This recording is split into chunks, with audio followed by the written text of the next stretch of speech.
চলমান জ্বালানি তেল সংকটের নেতিবাচক প্রভাব পড়েছে কুষ্টিয়ার মোটরসাইকেল গ্যারেজগুলোতে। যেখানে সারাদিন ব্যস্ততা লেগেই থাকতো, সেখানে এখন নেমে এসেছে নীরবতা।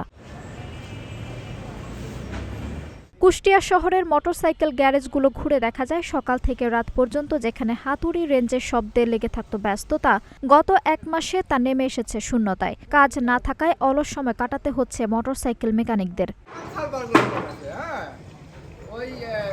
বাইকাররা বলছেন, পেট্রোল অকটেনের সংকটে পাম্পে দীর্ঘ সময় লাইনে দাঁড়িয়ে থাকতে হচ্ছে, তাই প্রয়োজন ছাড়া মোটরসাইকেল বের করছেন না তারা। ফলে আশঙ্কাজনকভাবে কমে গেছে মেরামতের কাজ। আমরা সকালে আসি, সন্ধ্যা পর্যন্ত কাজ কামটা করি, ছেলেপেলের সঙ্গে করে নিয়ে আমরা চলি, কিন্তু আমরা খুব বিপদের মধ্যে আছি, খুবই বিপদের মধ্যে আছি। এইভাবে চলতে গেলে পরে আমরা তো না খেয়ে মারা যাবো। এর কারণে গাড়ি চালাইতে পারছি না। 10 দিন পরে সিরিয়ালে দাঁড়িয়ে 200-300 টাকার তেল নিয়ে গাড়ি বের করছি, গাড়িতে সমস্যা হয়ে আছে।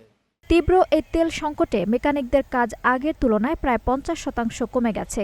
দিন শেষে আয় না থাকায় সংসার চালানো এখন কঠিন হয়ে পড়েছে তাদের। তারা বলছেন, কাজ না থাকায় বেশিরভাগ সময় বসেই থাকতে হচ্ছে, ফলে পরিবার, দোকান ভাড়া, কর্মচারীর বেতন সহ নানা খরচ নিয়ে দুশ্চিন্তায় দিশেহারা হয়ে পড়েছেন তারা।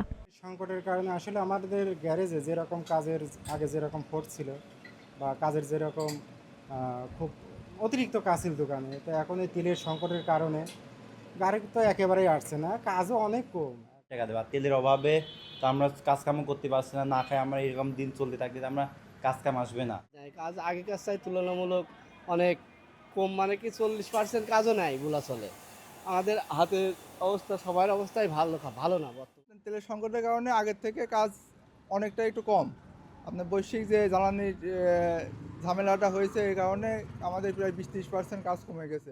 জেলায় ছোট বড় মিলিয়ে অনেক গ্যারেজ রয়েছে। এই কর্মসংস্থানে জড়িত বিপুল সংখ্যক মানুষ এখন অনিশ্চয়তায় পড়েছেন। দ্রুত সরকারের কাছে জ্বালানি সংকট কাটিয়ে তোলার আহ্বান জানিয়েছেন মেকানিকরা। তা না হলে বর্তমানে এ পেশায় টিকে থাকা কঠিন হয়ে যাবে বলে জানান তারা। আঞ্জুম হক আরবি, নাগরিক প্রতিদিন।